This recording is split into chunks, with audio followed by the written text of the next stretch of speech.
Hi friends, నేను మీ విశ్వ. Welcome to Wix.Dream Job channel. TCS NQT registration process కింద step 1 step 2 process అని part 1లో video చేశాను. ఆ వీడియో మొదట చూసి స్టెప్ 1 స్టెప్ 2 ప్రాసెస్ కంప్లీట్ చేయండి. ఆ వీడియో లింక్ నేను కింద డిస్క్రిప్షన్లో ఇస్తున్నాను. ఎవరైతే ఆ స్టెప్ 1 స్టెప్ 2 కంప్లీట్ చేశారో ఈ వీడియోలో స్టెప్ 3 అనేది నేను మీతో షేర్ చేసుకుంటున్నాను. ఈ స్టెప్ 3 ప్రాసెస్ని అప్లికేషన్ ఫామ్ ఫిల్లింగ్ అని కూడా మనం అంటాం.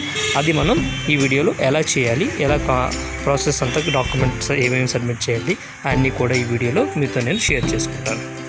స్టెప్ 1 ప్రాసెస్ లింక్ కూడా మీకు కింద ఇస్తున్నాను. అందులో రిజిస్టర్ నౌ అని ఇలా వస్తుంది. ఇది కంప్లీట్ చేయండి, మీకు ఎన్క్యూటీ అని ఐడి వస్తుంది. తర్వాత స్టెప్ 2 ప్రాసెస్ లింక్ కూడా మీకు ఇచ్చాను. నెక్స్ట్ స్టెప్ ప్రాసెస్ అంటారు. అలా కంప్లీట్ చేసిన వాళ్ళకి ఐడి డిటి నెంబర్తోని మీకు ఒక ఐడి జనరేట్ అవుతుంది. ఈ రెండు జనరేట్ అయిన తర్వాత మీరు డైరెక్ట్గా ఇవ్వండి. ఇప్పుడు నేను షో చేసిన రిజిస్ట్రేషన్ ప్రాసెస్ ఉంటుంది, లాగిన్ అనమాట. మీ ఈమెయిల్ ఐడి మీరు ఏదైతే పాస్వర్డ్ క్రియేట్ చేసుకున్నారో ఆ పాస్వర్డ్ ద్వారా లాగిన్ అవ్వడానికి ఛాన్సెస్ ఉంటుంది.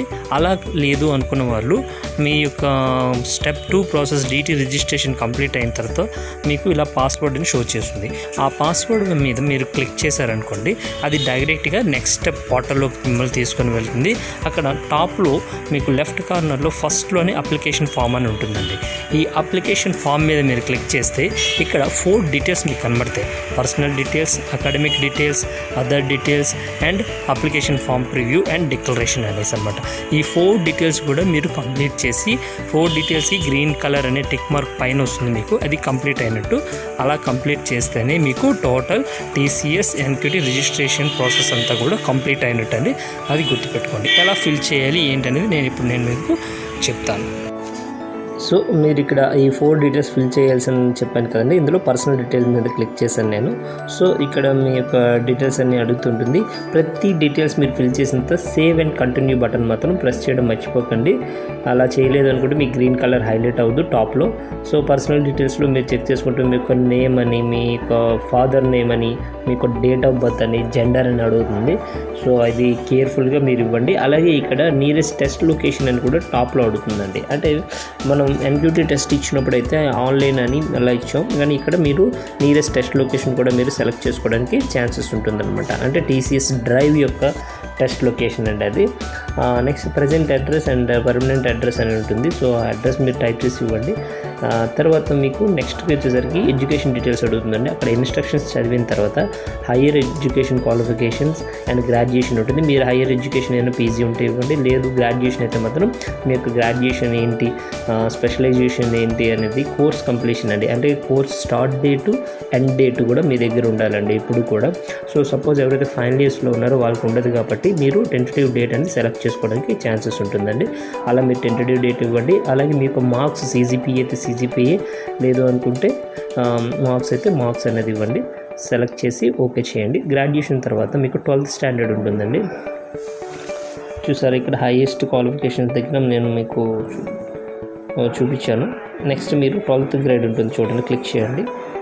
సో 12th గ్రేడ్ మీరు క్లిక్ చేసిన తర్వాత మీకు ఇక్కడ ఎందుకు స్క్రీన్ పాపప్ అవుతుందంటే మీరు ఓన్లీ 1 ఇయర్ ఇవ్వాలి. 12th స్టాండర్డ్కి వచ్చేసరికి మనం 2 ఇయర్స్ డేట్ ఇస్తాం. అలా కాకుండా మనం 12th స్టాండర్డ్ మనం క్లిక్ చేసినప్పుడు ఓన్లీ 1 సంవత్సరం డేట్ మాత్రమే ఇవ్వాలి. అంటే 11th స్టాండర్డ్ అని కాకుండా 12th స్టాండర్డ్ ఎప్పుడు స్టార్ట్ అయింది, ఎప్పుడు ఎండ్ అయింది అని మాత్రం ఇవ్వాలి. దానికోసం అది మీకు పాపప్ అవుతూ ఉంటుందన్నమాట. అవి 12th గ్రేడ్ మీరు సెలెక్ట్ చేసి అందులో మీకు ఒక స్పెషలైజేషన్ అంటే మీ బ్రాంచ్ ఏంటి, యూనివర్సిటీ ఆర్ ఇన్స్టిట్యూట్ నేమ్ ఏంటి, నెక్స్ట్ మీ యొక్క బోర్డ్ ఆఫ్ ఎడ్యుకేషన్ ఏంటి, ఇంటర్మీడియట్ బోర్డా, స్టేట్ బోర్డా అది. సో నెక్స్ట్ ఏంటంటే కోర్స్ అనమాట. ఈ కోర్స్ ఇచ్చేటప్పుడు మన డ్యూరేషన్ మాత్రం 1 ఇయరే ఇవ్వాలండి. అంటే 12th స్టాండర్డే మీరు అది గమనించాలి. అది ఇవ్వకపోతే మీకు యాక్సెప్ట్ చేయదండి. 2 ఇయర్స్ ఇచ్చారంటే మాత్రం తీసుకోదు. సో 12th స్టాండర్డ్ ఇయర్ మాత్రం 1 ఇయరే ఇవ్వండి. అది ఇక్కడ మీరు గమనించాల్సి ఉంటుంది. అలాగే కోర్సు మీకు టైప్ ఏంటి, ఫుల్ టైమా పార్ట్ టైమా అది కూడా మీకు అడుగుతుంది. నెక్స్ట్ అది కూడా మీరు క్లిక్ చేయండి. నెక్స్ట్ మీ గ్రేడింగ్ సిస్టమ్ అండి. మీరు సిజిపి అయితే సిజిపి, మార్క్స్ అయితే మార్క్స్ కన్వర్ట్ చేసుకొని మీరు ఇక్కడ టోటల్ మార్క్స్, మీ అప్టైన్డ్ మార్క్స్ కూడా మీరు సబ్మిట్ చేయాల్సి ఉంటుంది. అవి సబ్మిట్ చేయండి. సో ఇక్కడ మీకు కాంప్లికేటెడ్ అయింది ఏంటంటే కోర్స్ డ్యూరేషన్ ఒకటే ఉంటుందండి. అది 1 ఇయర్ మీరు సెలెక్ట్ చేసుకుంటే సరిపోతుంది. అంతకుమించి ఎర్రర్ ఏం రాదు ఇక్కడ. సో గమనించండి. సో ఇయర్ ఆఫ్ పాస్ ఇస్తున్నాను నేను ఇక్కడ.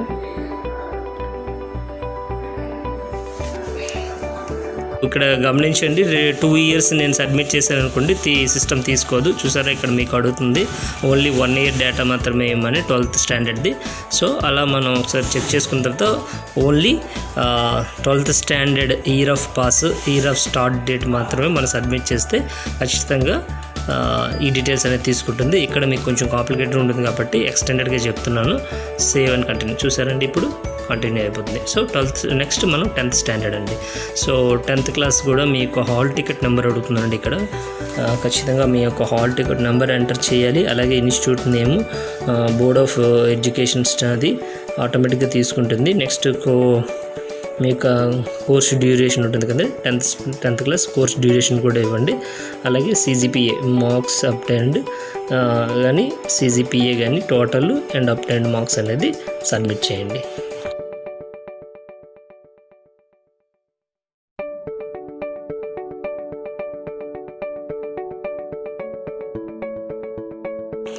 టెన్త్ స్టాండర్డ్ డీటెయిల్స్ ఇచ్చిన తర్వాత ఎనీ అదర్ క్వాలిఫికేషన్స్ అని, వర్క్ ఎక్స్పీరియన్స్ అని డీటెయిల్స్ ఉంటాయండి. సో మీకు ఎక్స్పీరియన్స్ ఉందనుకుంటే ఎస్ క్లిక్ చేయండి, లేదు అంటే నో అని క్లిక్ చేయండి.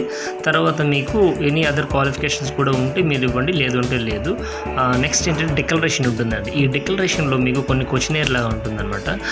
సో అవి మీరు ఒకసారి కేర్ఫుల్గా రీడ్ చేసిన తర్వాత మీకు రిలేటివ్గా ఎస్ ఆర్ నో అనే ఆప్షన్స్ ఉంటాయి. ఈ ఎస్ ఆర్ నో అనేది ఇవ్వండి. అందులో మీకు గమనించండి, ఇంతకుముందు TCSకి అటెండ్ అయ్యారా లేదా అని కూడా మీకు అడుగుతుంది. ఇంటర్వ్యూస్కి ఏమైనా అటెండ్ అయితే ఎస్ అనే ఆప్షన్ ఇవ్వండి, లేదు అనుకుంటే నో అనే ఆప్షన్ క్లిక్ చేయండి. ఫ్రెండ్స్ ఈ మాత్రం కేర్ఫుల్గా రీడ్ చేసి మీరు ఇవ్వండి అన్ని ఆప్షన్స్ కూడా. 1 or 2 times చెక్ చేసుకోండి. ఇక్కడ మీరు ముఖ్యంగా చేయాల్సింది ఏంటంటే ప్రతి డీటెయిల్స్ మీరు ఫిల్ చేసిన తర్వాత సేవ్ అండ్ కంటిన్యూ అని మాత్రం ప్రెస్ చేయండి. మీరు ఎప్పుడైతే సేవ్ అండ్ కంటిన్యూ ఇవ్వలేదో ఆ డేటా అనేది మీకు సేవ్లో ఉండదు, అంటే TCS పోర్టల్లోని సేవ్ అయ్యి ఉండదండి. అది మీరు గమనించుకోండి.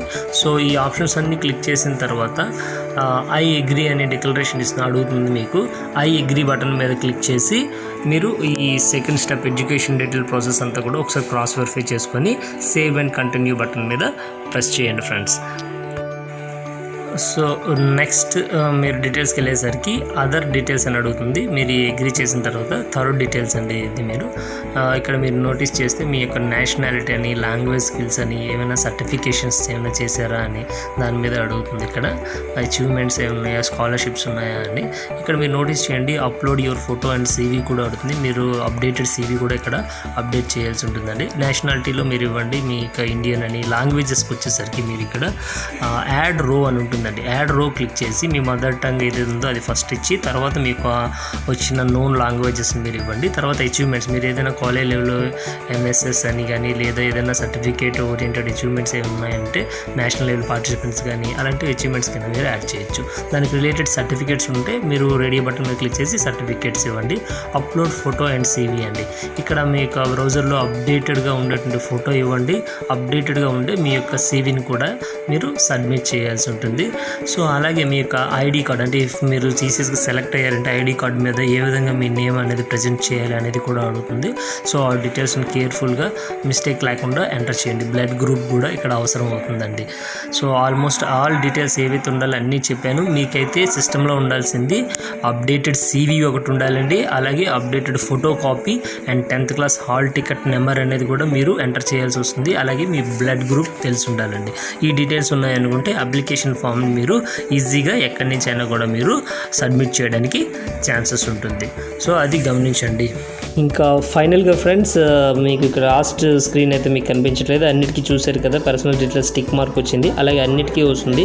లాస్ట్గా అప్లికేషన్ ఫామ్ అనేది మీరు ఫైనల్ సబ్మిషన్ ఉంటుందండి. అక్కడ మీ యొక్క ఏ లొకేషన్ నుంచి మీరు అప్లై చేస్తున్నారు అనేది మీ యొక్క లొకేషన్ నేము, డేటు ఎంటర్ చేసి సబ్మిట్ చేయాల్సి ఉంటుందండి. సబ్మిట్ చేసిన తర్వాత మీ యొక్క డీటెయిల్స్ అన్నీ కూడా చెక్ చేసుకోమని అడుగుతుంది. మీ యొక్క డీటెయిల్స్ అన్నీ క్రాస్ వెరిఫై చేసిన తర్వాత అప్లికేషన్ సబ్మిట్ చేయండి. అది PDFలో డౌన్లోడ్ అవుతుంది. మీ మెయిల్కి సెండ్ చేసి ఉంచుకోండి. లేదు అనుకుంటే మీ అప్లికేషన్ ఫామ్ మీకు పోర్టల్ నుంచి కూడా నెక్స్ట్ టైం డౌన్లోడ్ చేసుకోవచ్చు. అయినప్పటికీ మీ యొక్క మెయిల్లో డౌన్లోడ్ చేసి ఉంచుకోండి ఫ్రెండ్స్. సో ఇది total application form filling step 3 అండి. So all the best friends, be prepared well. అలాగే మీకు మోడల్ టెస్ట్ కూడా ఉంటుందండి. స్టెప్ 1 ప్రాసెస్లోనే మీకు అది రిజిస్ట్రేషన్ పక్కన కనిపిస్తుంది. ఆ మోడల్ టెస్ట్ కూడా రాయండి, టెస్ట్ ప్యాటర్న్ తెలుస్తుంది. నెక్స్ట్ వీడియోలో మీకు క్వశ్చనైర్ ఎలా ఉంటుంది, సెలక్షన్ ప్రాసెస్ ఏంటి అని మొత్తం చెప్తాను నేను. సో పార్ట్ 3 వీడియో కింద నేను సిలబస్, సెలక్షన్ ప్రాసెస్ అంతా కూడా మీతో షేర్ చేసుకుంటానండి. Thank you. సో ఈ వీడియో కనుక మీకు నచ్చినట్లయితే లైక్ చేయండి, షేర్ చేయండి, సబ్స్క్రైబ్ చేసుకోండి, అలాగే కామెంట్ చేయండి. మరిన్ని వీడియో అప్డేట్స్ కోసం బెల్ ఐకాన్ ప్రెస్ చేయండి.